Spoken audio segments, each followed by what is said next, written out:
Cultural diversity, if not handled well, can be a source of inefficiency, confusion, frustration, anxiety, and stress at work.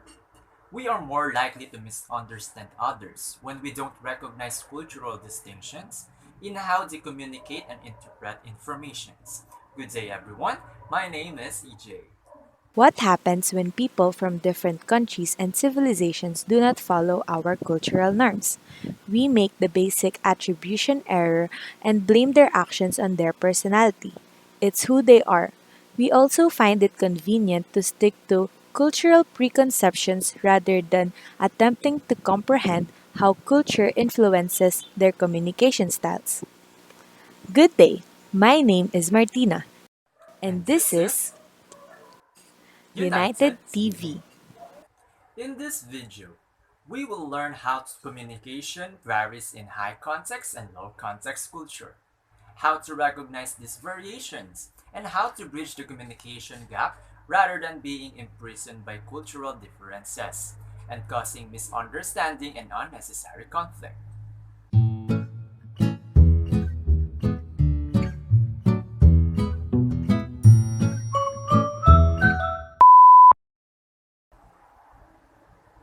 Hey, what do you think about having pizza for dinner? I'm craving for some Um, pizza. I don't mind it, although I don't really get well with dairy. So you can't eat cheese, right?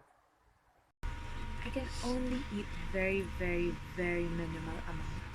As If in that's very the minimal. case, maybe you're lactose intolerant.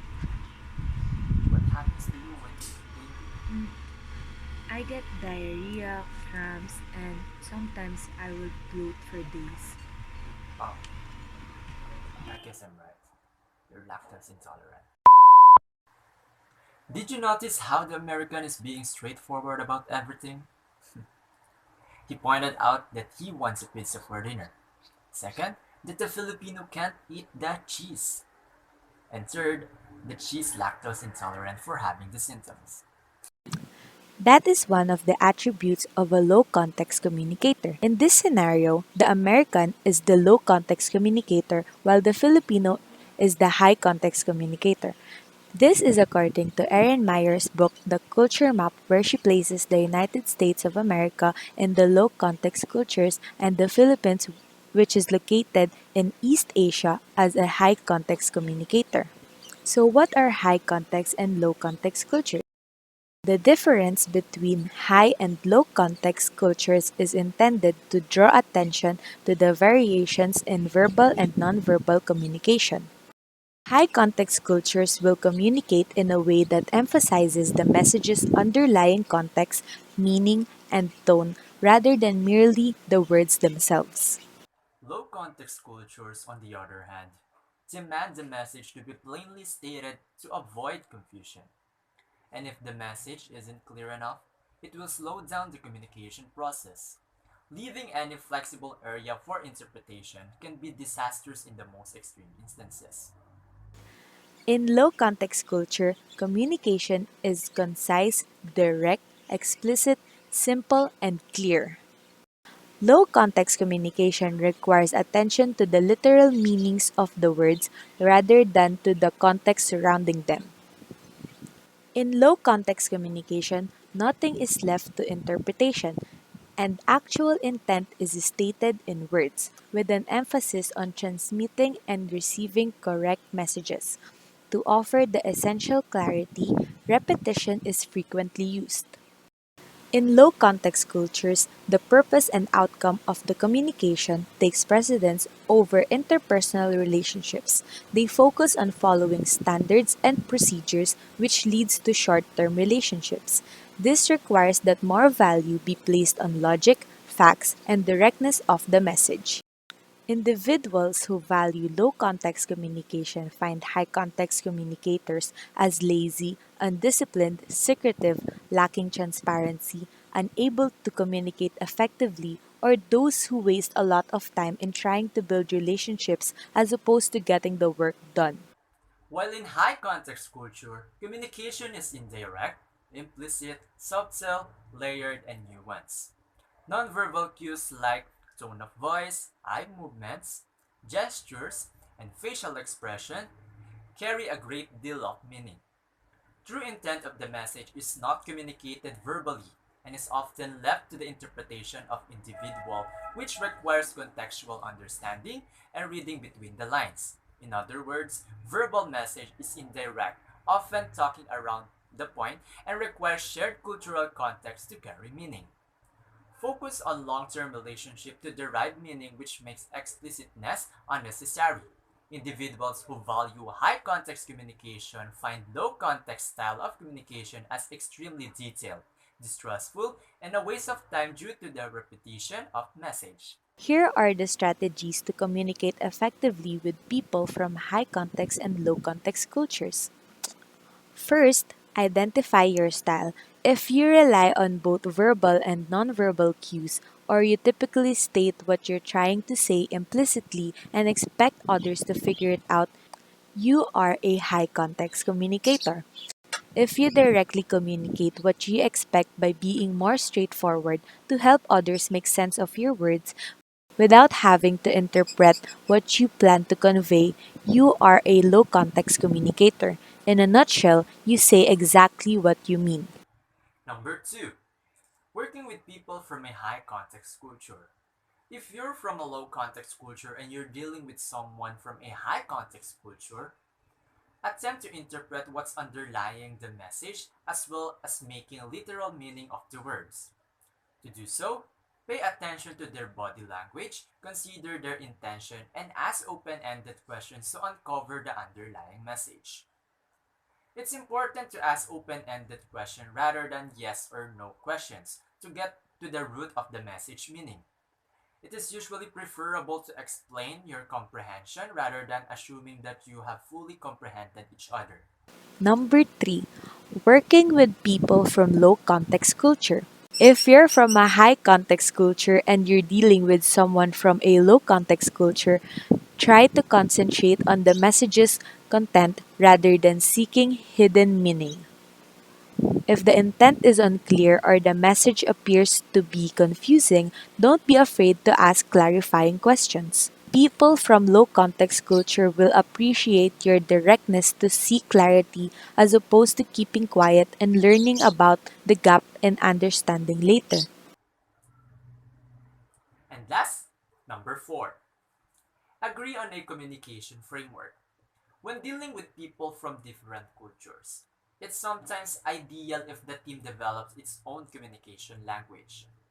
The team is better positioned to recognize these differences and design a strategy that benefits everyone by being part of the shared context. And recognizing the cultural differences and misunderstanding that can arise as a result of these differences. Another benefit of developing a communication framework is that it allows you to clearly seek agreement from all the team members and hold each other accountable for sticking to it.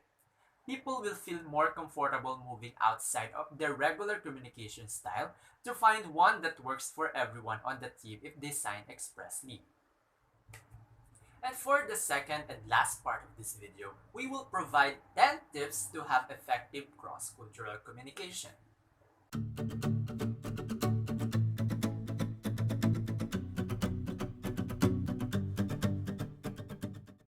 Number one, main etiquette. Many cultures have their own set of rules for how they communicate.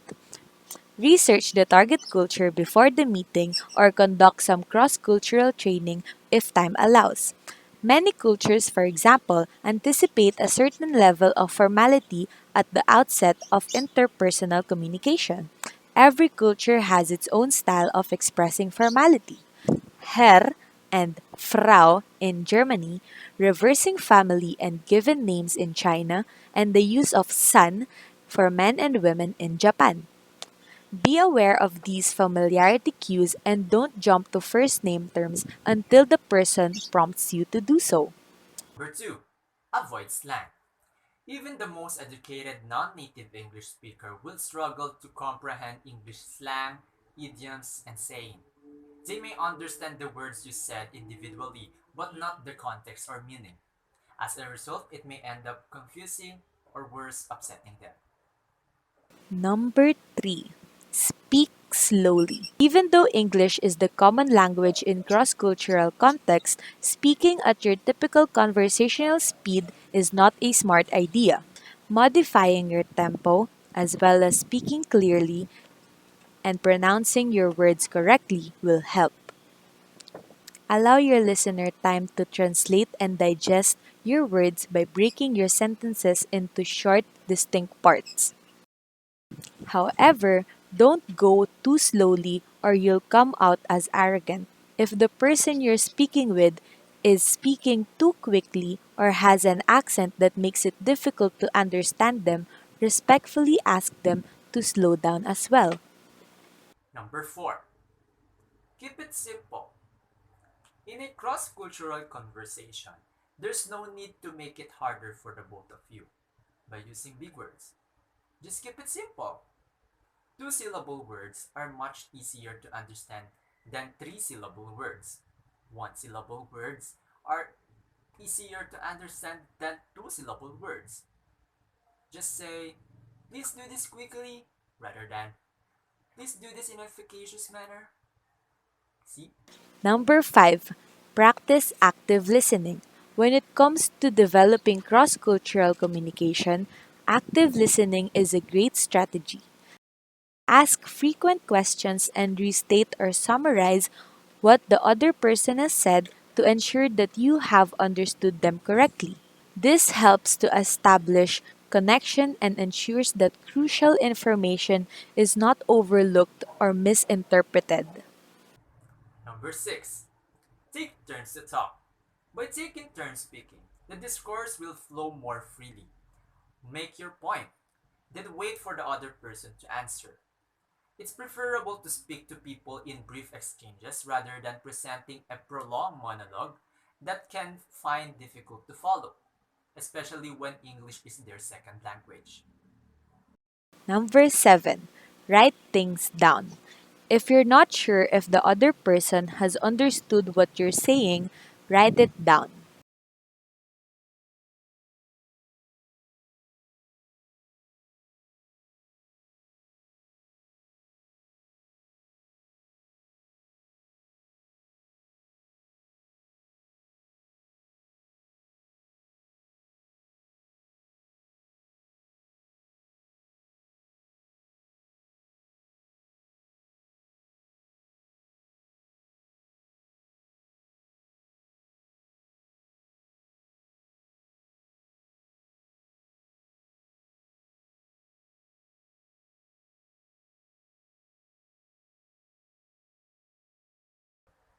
Number 8.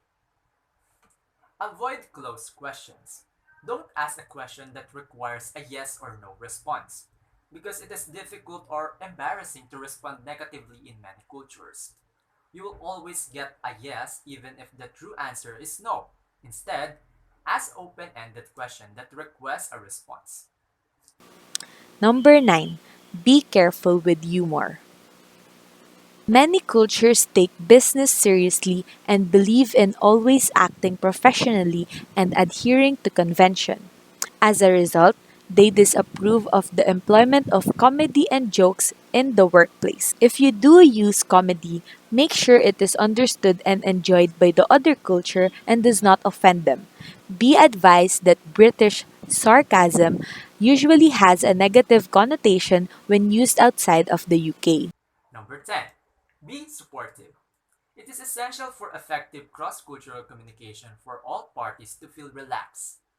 Treat non-native English speakers with respect in any conversation.